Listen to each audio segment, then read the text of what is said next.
नमस्कार दोस्तों, आप लोग कैसे हैं। हम आशा करते हैं कि आप लोग स्वस्थ और मस्त होंगे। तो चलिए आज की इस वीडियो में हम लोग बात करने वाले हैं यूपी पार्ट जो 24 का जो आप लोग एग्ज़ाम देने जा रहे हैं, आप अपने साथ कौन कौन से डॉक्यूमेंट लेकर जाएं ताकि आप एग्ज़ाम सेंटर से बाहर ना होने पाएँ। तो हम लोग आज की इस वीडियो में इसी के टॉपिक पे हम लोग बात करने वाले हैं। तो इसमें चलिए हम लोग वीडियो को बिना लेट के स्टार्ट करते हैं। वीडियो को स्टार्ट करने से पहले अगर आप लोग अभी तक हमारे इस चैनल को सब्सक्राइब नहीं किए हैं तो चैनल को ज़रूर सब्सक्राइब कर लें और बेल आइकन को दबाकर नोटिफिकेशन को ऑन कर दें। देखिए आपको कुछ निर्देश दिए गए हैं, इन निर्देशों को आपको क्या करना है, पालन करना है। ये नहीं मैं कि जो निर्देश दिए गए हैं मैं अपने ही मन से बनाया हूँ। ये जो निर्देश हैं जीकअप के थ्रू ही अपलोड किए गए हैं साइट पे, तो मैं आपको वहीं से निकाला हूँ। तो देखिए आपको यहाँ पे आप कहेंगे झूठा है, तो यहाँ पे जीकअप की जो आपको वेबसाइट है वो भी दे दी गई है। आपको सारी चीज़ इसमें बताए गए हैं। चलिए हम लोग निर्देश को स्टार्ट करते हैं।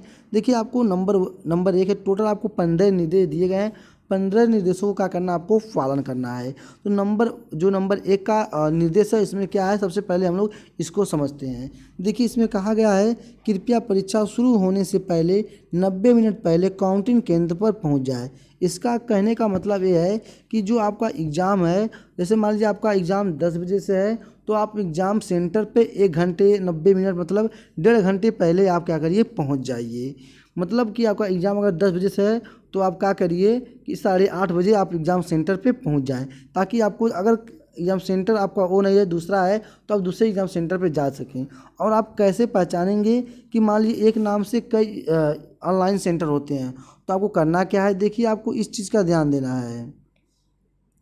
क्या करना है, सेंटर कोड। अब जो भी सेंटर कोड रहेगा आपको अपने सेंटर कोड को ध्यान देना है कि ये सेंटर कोड क्या है। अगर मान लीजिए देखिए मैंने जो जिस भी कैंडिडेट का निकाला हूँ, एडमिट कार्ड दिया गया है, जो भी कैंडिडेट का ये अप्सरा ऑनलाइन सेंटर है, ठीक है, Fatehpur near BRD medical college Gorakhpur, ठीक है ना।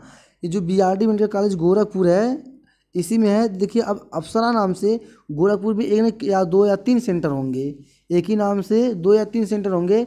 तो आपको करना क्या है, आपको सिर्फ सेंटर कोड मिलाना है। अगर आपको 3202 सेंटर कोड दिख गया तो समझ जाइएगा कि यही मेरा एग्ज़ाम सेंटर है, ठीक है ना। तो इसका कहने का मतलब यह है कि आप अपने एग्ज़ाम सेंटर पे 90 मिनट मतलब 1.5 घंटे पहले पहुंच जाएं। ये पहला नियम फॉलो करता है। अब दूसरे नियम में कहने का मतलब यह है कि ऊपर दी गई उम्मीदवार को किसी भी व्यक्तिगत जानकारी उम्मीदवार द्वारा दी गई जानकारी के अनुसार अभ्यर्थी की किसी भी गलत के प्रतिशत जिम्मेदार नहीं। अगर आपको जो भी आपको जानकारी दी गई है, अगर आपको उसमें कुछ गलती होती है तो इसका जो परिषद है, जीकअप का जो परिषद है, वो आपका जिम्मेदार नहीं होगा। क्योंकि जो आपने फॉर्म भरते समय जो भी आपने अपना एड्रेस जो भी नाम डाले होंगे वही आपका आएगा, दूसरा नहीं आएगा। और आपको एक बात का ध्यान देना है, आपको वही डॉक्यूमेंट अपने साथ ले जाना है जो आपको मिलता जुलता। मान लीजिए आधार कार्ड में आपका कुछ और है, आपने फॉर्म में कुछ और भरा है। जैसे कि मान लीजिए आपका आधार कार्ड में डेट ऑफ बर्थ गलत है। मान लीजिए आपके हाई स्कूल की मार्कशीट, आप अगर ग्रुप ए के हैं तो आप हाई स्कूल के आधार पर अपने फॉर्म भरे होंगे, तो आपका हाई स्कूल की मार्कशीट में जो आपका डेट ऑफ बर्थ है मान लीजिए 2005 है और आपके आधार कार्ड में 2006 है, तो आपको 2005 जिसमें अगर आपको नहीं है तो जैसे कि आपके जो भी पासपोर्ट या पासबुक, अभी मैं आपको आगे चल के बताऊँगा कि उसको क्या ले जाना है, ठीक है, इस बात को ध्यान देंगे। तो चलिए आगे करना क्या है। देखिए तीसरे में कहा गया उम्मीदवार को इस एडमिट कार्ड की एक मुद्रित प्रति परीक्षा केंद्र के साथ ले जाना होगा। इनका कहने का मतलब ये है कि आपको परीक्षा केंद्र पे जाएंगे तो जो आपको एडमिट कार्ड है इसकी एक प्रति कापी ले जाना पड़ेगा। या आप रंगीन निकलवाएं या ब्लैक एंड वाइट निकलवाएं, कोई भी आपको अपने साथ ले जाना है, ठीक है। अब आपको इतनी तो जानकारी हो गई कि आपको क्या साथ में ले जाना है। सबसे पहले आपको ध्यान देना है कि अगर आप एडमिट कार्ड नहीं लेकर जाते हैं तो आप परीक्षा केंद्र से बाहर कर दिए जाएंगे। इस बात को आपको ध्यान देना है। अब यहाँ पे इसी में क्या है, मूल रूप से वैध फोटो पहचान पत्र जैसे आधार कार्ड, आपको पहचान पत्र के थ्रू जो आईडी ले जाना है, जैसे आधार कार्ड के साथ पासपोर्ट, वोटर कार्ड या अंतिम बार स्कूल गए स्कूल का क्या करना है, आईडी कार्ड। जो अंतिम बार गए होंगे स्कूल में, स्कूल का क्या करेंगे, आईडी कार्ड क्या करेंगे अपने साथ क्या करेंगे, ले जाएंगे। अब यहाँ पे देखिए जो चौथा दिया गया है, चौथा दिया गया आपको यहाँ पे जो दिया है कि यदि आपका फ़ोटो अस्पष्ट है, अगर आपका फ़ोटो क्लियर नहीं है या एडमिट कार्ड पर मुद्रित नहीं है, जैसे मान लीजिए आपका जो फ़ोटो है मतलब साफ नहीं है और एडमिट कार्ड पे आपको मतलब फ़ोटो नहीं दिखाई दे रहा है, तो आप अपने पासपोर्ट साइज 2 फोटो ले जाएं जो आप लोग ऑनलाइन करते समय दिए होंगे, उसी फ़ोटो को क्या करना है आपको अपने साथ ले जाना है, अपने साथ उसी फ़ोटो को क्या करना है ले जाना है। अब कहेंगे सर जैसे कि आपने आईडी के थ्रू आपने तो बताया नहीं, अभी सही से हमको जानकारी नहीं दी। देखिए आईडी के थ्रू मैं आपको बताया हूँ पहले कि आपको वैध फ़ोटो पहचान पत्र, अगर आपके पास पहचान पत्र है तो पहचान पत्र ले जाएँ, कोई भी पहचान पत्र के थ्रू हो वो ले जाएंगे, जैसे आधार कार्ड हो गया, पासपोर्ट हो गया, वोटर कार्ड हो गया। अगर आपके पास ये चीज़ें नहीं हैं तो आप जो अंतिम बार स्कूल गए होंगे उसका जो आईडी कार्ड रहेगा उसको अपने साथ ले जाएंगे, ठीक है ना, इस बात को ध्यान देंगे। और आपको पता चल गया, बहुत से बच्चों का कन्फ्यूजन होगा कि मेरा अस्पष्ट फ़ोटो नहीं है तो क्या मैं फ़ोटो ले जाऊँ, तो आप अगर आपके आधार कार्ड पे फ़ोटो पूरी तरह से क्लीन नहीं आ रहा है एडमिट कार्ड पे, तो आप 2 फोटो ले जाएंगे, वो भी पासपोर्ट साइज जो आप ऑनलाइन करते समय दिए होंगे, इस बात को ध्यान देना है।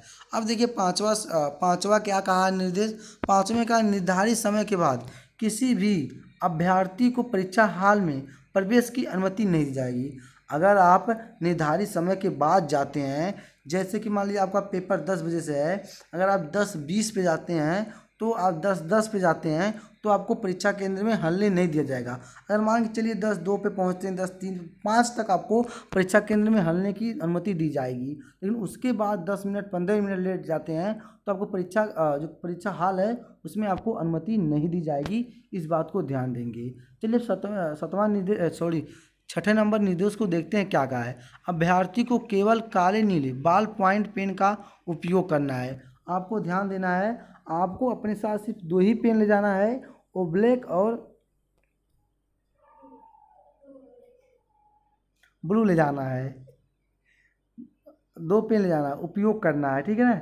यदि अभ्यर्थी निर्देश का पालन नहीं करता है तो अभ्यर्थी की उम्मीदवार निरस्त कर दी जाएगी।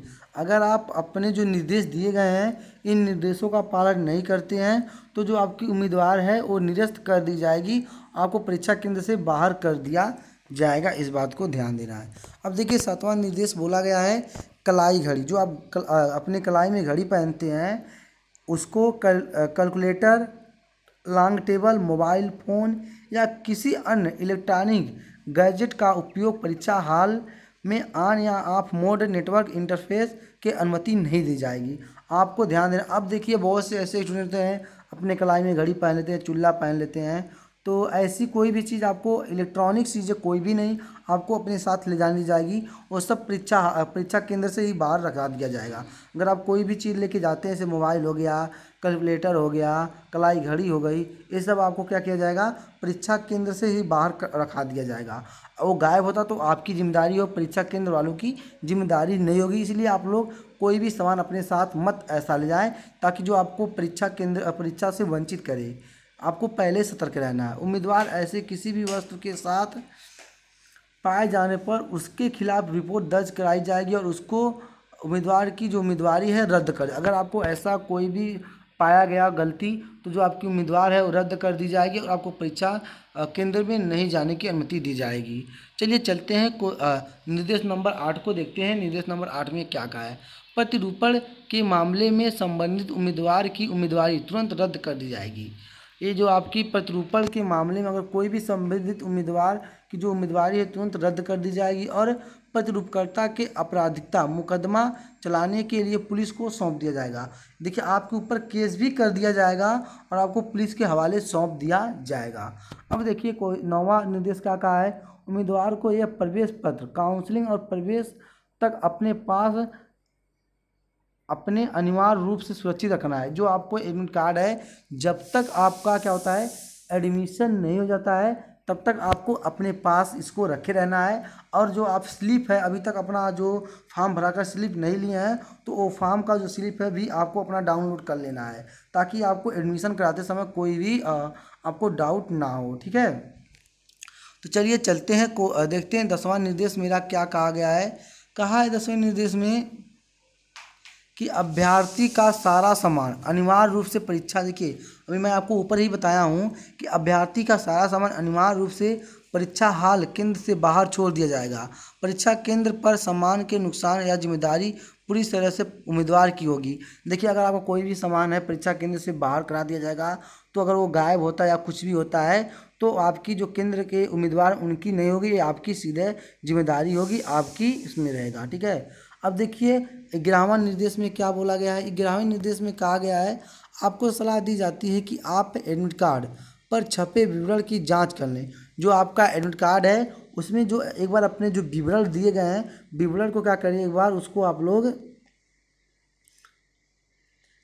जांच लें, मतलब सही तरीके से देख लें उसमें कुछ गलत नहीं ना है। ठीक है। अब चलिए इसमें देखते हैं। और डेटा में विसंगति के लिए पंजीकरण काउंटर कमरे पर रिपोर्ट करें। अगर आपको क्या करना, पहले काउंटर पर रिपोर्ट करना है। ठीक है। अब देखिए 12वां निर्देश कहा गया है वास्तविक प्रश्न पत्र में प्रत्येक प्रश्न के कुल 4 उत्तर, आपको एक प्रश्न है उसमें 4 विकल्प दिए जाएंगे, आपको जिसमें से एक ही विकल्प का सही होगा। जो आपको 4 विकल्प दिए रहेंगे, तो जैसे मैं आपको बताया था जो डेमो मॉक टेस्ट के हिसाब से, जो आपको अगर मॉक टेस्ट वाला वीडियो आप देखे होंगे तो आपको उसमें मैं आपको बताया था उसमें 4 विकल्प दिए गए हैं, आपको कोई एक विकल्प जो होगा वो सही होगा।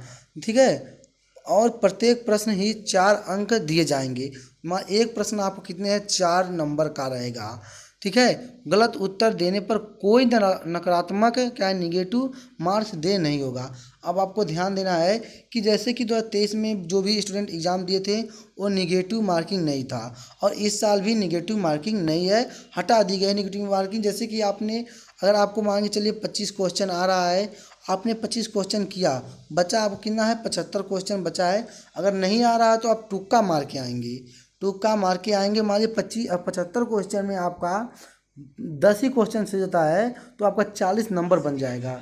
ठीक है ना, 40 नंबर आपका क्या हो जाएगा, बन जाएगा। देखिए अब 13वें नंबर में बोला गया है उम्मीदवार को सलाह दी जाती है कि वे परीक्षा परिणाम, काउंसलिंग या अन्य किसी नवीनतम अपडेट से संबंधित, देखिए अगर आपको कोई भी फ़ोन करता है, कहता है आप लाइए मैं आपका एडमिशन इतने में आपको गवर्नमेंट कॉलेज दिला दूंगा, तो आप किसी के झांसे में मत जाइएगा। जो भी आपको जानकारी चाहिए आप सीधे सर्च करेंगे।